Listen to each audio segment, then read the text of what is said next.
Live in Western Oregon, this is NBC 16 News at 5:30. Statewide, the death toll from the fires is unchanged at 8, according to the State Medical Examiner's Office. 12 people are missing, according to the Office of Emergency Management. That's down from 16 yesterday. There are now 28 active fires statewide. Good evening and thank you for joining us. I'm Jacqueline Mazer. New numbers on the structures damaged by the Holiday Farm fire in eastern Lane County. Fire crews evaluated 770 structures, 503 of those destroyed. Fire crews are working to assess structures in Blue River and conduct mop-ups around homes from Vida to Rainbow. The fire grew to 170,000 acres and is at 8% containment. Fire crews say the fire's perimeter measures more than 260 miles. For perspective, that's roughly from Portland to Medford. Some updates on evacuation orders for the Mohawk Valley and parts of Highway 126. Residents on Highway 126 from Camp Creek Road to the east side of Holden Creek Road, including Deerhorn, are down from a level 3 to a level 2. The east side of the Mohawk Valley is also on a level 2 notice now. Only residents are allowed to go to the level 2 zones between 9 in the morning and 7 in the evening. Highway 126 between milepost 19 to the Rainbow area remains at level 3 go now notice and is still closed off. The Lane Event Center opened up as a multi-agency resource center today to help those affected by the Holiday Farm fire. Mental health services, financial help, veterans help, and other booths are set up inside. There's also a space where people can check the status of their property. Lane County Commissioner Heather Buck says these services are essential given the historic nature of the fire and its destruction. This is really one of those once-in-a-lifetime events for folks, and the reality is pretty harsh for those people that are affected. Because it's a gathering spot, COVID-19 is a concern. The organizers are taking measures to get everyone to services they need while also preventing possible transmission. We will be staggering people in here about 100 at a time, but we know that there are thousands of individuals who are affected in that immediate fire area. The center is open today, tomorrow, and Friday from noon to 7 p.m. Fire crews continue to build containment lines in Douglas County. 125 National Guard members helped hold containment lines around the perimeter of the fire and mop up hotspots near structures. Air support is still grounded due to thick smoke conditions. The Archie Creek fire is burning 125,000 acres and is at 20% containment. Today, new images from the Northwest Incident Management Team on the Beachy Creek fire. Firefighters are making progress securing the perimeter of the fire. Here they are doing a burnout, which means they intentionally set fire inside a control line to burn up fuel like grass or brush. This helps starve the fire of fuel and limit spread. The fire is at more than 190,000 acres and 20% contained. Turning to live team coverage with the latest on the wildfires now, our David Ochoa is in Roseburg with a logging crews on the wildfire front lines. Keely McCormick is at the Amazon Dog Park with recommendations on how to keep your pets safe from wildfire ash. Chief Meteorologist Josh Cozart is tracking our air quality and has an update on the chance of rain. But we start tonight with our Olivia Young in Florence, where Eugene residents are fleeing to the coast where the air has finally started to improve. Olivia, sounds like you're breathing easier over there tonight. Jacqueline, it's a little cloudy right now, but the air here in Florence is amazing. I can't smell smoke at all. So many people are out enjoying the beach today, and we've met a number of people from Eugene who came to get away from the smoke. We've seen some light rain on and off today, but it's not putting a damper on the chance to breathe clean air. Florence local Deborah Larson says the promise of rain to dampen Oregon's fires is better than blue skies. Even on a very foggy beach this weekend, there was people set up in their lawn chairs enjoying the fog. They couldn't even see the ocean. Just glad to be out. It's been such a relief. Since Florence's air cleared up in recent days, locals and tourists alike have been flocking to the beach to enjoy the smoke-free conditions. Will Steele-Long says the hour-and-a-half drive from Eugene was worth it for the chance to run outside in breathable air. The mist actually felt better than blue skies might have, so it's been 8 days since I could get outside and exercise, so this is, I'm smiling right now, so this is, I haven't felt this in almost a week and a half, so it's good. Businesses are also enjoying the relief. Florence's Chamber of Commerce says there's been a lot more activity in town as tourist visit now reopened to businesses.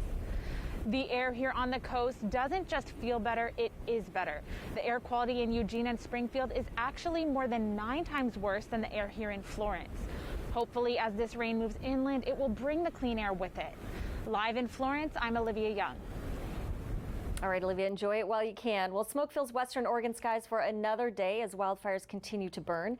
NBC 16's chief meteorologist Josh Kozart joins us live in the Weather Center to explain how the incoming rain will help to clear the sky. Finally, some good news, Josh. Yeah, finally some good news and some even better news, just like Olivia had said, out along the coast. That's where we are finding our only good air quality across our map. But for those of us in the valleys, anywhere from unhealthy to hazardous conditions still reside across western Oregon. And as far as the really kind of visibility goes, we're definitely going to continue to see that as far as the next day or so. But once we really kind of start to press in to our Friday, that's when that air quality will slowly start to diminish for the Umpqua Valley, all thanks to our next low pressure system that's hanging off into the wings. It's eventually going to be tracking in and increasing our rain chances Thursday night. But as far as the rain kind of washing out our skies, watch closely as these raindrops fall. They collect all of those particulates trapped in the air, and that will eventually clear western Oregon of all the smoke and haze. Now, it won't be toxic rain, but the rain will have smoke particulates within it. But it all determines how much rain we actually see that could pose another threat. We'll discuss that in my full forecast. All right, Josh, thank you. Well, we've been dealing with smoke for more than a week now, but it's not just humans who are dealing with the hazardous air quality because of these wildfires. Our Keely McCormick is live now at the Amazon Dog Park in South Eugene. Keely, our pets are experiencing the heavy smoke and ash just like we are. Yeah, Jacqueline, the smoke is really bothering pets. I spoke with the director of medicine at Green Hill Humane Society. She told me they're seeing animals with respiratory problems and burns on the bottom of their feet. Now, the best way to avoid this is by simply staying inside, but that's just not possible for everyone. Cammie Brown and her dog Oso spend almost 3 hours outside together every single day. Now, this low air quality is getting in the way of that. But Brown and Oso can't afford to sit out on the walks altogether. I took him to the vet because he was just acting really weird. And they said, well, his arthritis was acting up. Oso needs to get exercise and keep moving, so Brown shortened the walks to only 20 minutes once a day. But it still hurts his lungs. He doesn't like it. When we get home, he coughs and snorts. Travis Knutson with the Lane Regional Air Protection Agency says the problem with this smoke is really small pieces of matter that we're breathing in. Animals, whether it's a cat or a dog or whatever, they breathe just like we do, and they will inhale those same fine particulate matter. He says limiting the dog's exposure is the best way to handle this. Dr. Gail Schroeder, the director of shelter medicine at Green Hill, says there's a few things to watch out for. If you see signs of illness, respiratory signs, or any burns on them, they really need to go to see their veterinarian. She says that could be coughing, panting, or wheezing. Even if you notice a loss of appetite, that may mean your pet has been exposed. She also says it's important to wipe off your pet's paws and check for burns. This is especially important now with rain on the way because the rain and ash will mix together. Knutson told me he knows many dog owners whose pets are getting restless and really want to get back outside. But if you can, try to keep them inside because the air quality is not yet where it needs to be for humans or for dogs to be spending time outside. Live at Amazon Dog Park, I'm Keely McCormick. Back to you. All right, Keely, thank you. Some good advice there. Well, while we look for some time to clean off all the ash on our homes, the EPA has some recommendations. Do not sweep. You don't want to do anything that would put ash into the air. Mist outdoor surfaces with water to keep the dust down. Then use a damp cloth to wipe off ash. Make sure to clean any homegrown fruits or vegetables. Ash can be thrown away in the trash. You should seal it in a bag or container to prevent it from being stirred up. The need for firefighters in Oregon goes beyond those who fight fires year-round. NBC 16's David Ochoa is live tonight in Roseburg with more on how loggers are stepping up to fight fires. David. Jacqueline, when people think of firefighting, they think of red engines, sliding down poles, and water hoses. But there's more to it than just that, especially with wildfires. It's not unusual for some contractors to teach their employees how to fight fires. Firefighters aren't the only ones on the front lines of the Archie Creek fire. Logging crews are right there with them. The guys have been working tirelessly out there. In fact, I'm amazed every day at how much work they're putting in and how positive they are and how much energy they bring to the table every single day to go out there and defend the fires. Lone Rock Resources owns and manages about 130,000 acres of timberland in southwest Oregon. The French Creek fire that started in Douglas County happened on their land. They knew pretty quickly it was going to get bad. I think the next day as things unfolded and you had, kind of fire after fire popping up, given the conditions, we knew we were in some really incredibly bad conditions. We were highly concerned immediately. They now have more than half their workforce helping fight the Archie Creek fire. We got the feller bunch are out there falling trees. Our cutters are out there falling trees.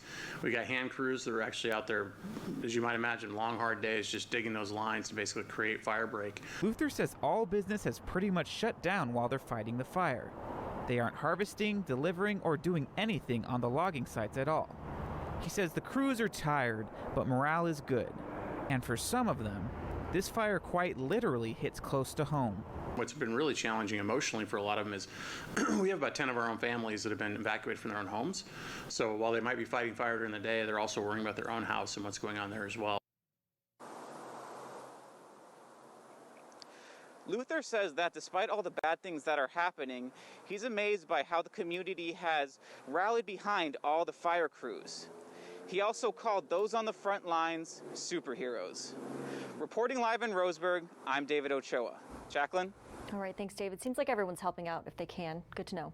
Well, reminders for 4J school parents. Schools will distribute laptop and tablets starting tomorrow from 1 to 7 p.m., Friday from 8 a.m. to 6 p.m., and Saturday from 9 a.m. to 1 p.m. The district will monitor air quality and announce any cancellations or delays by noon tomorrow. Coming up on your only local news at 5:30, a big announcement for college sports, what Governor Brown is doing to resume play.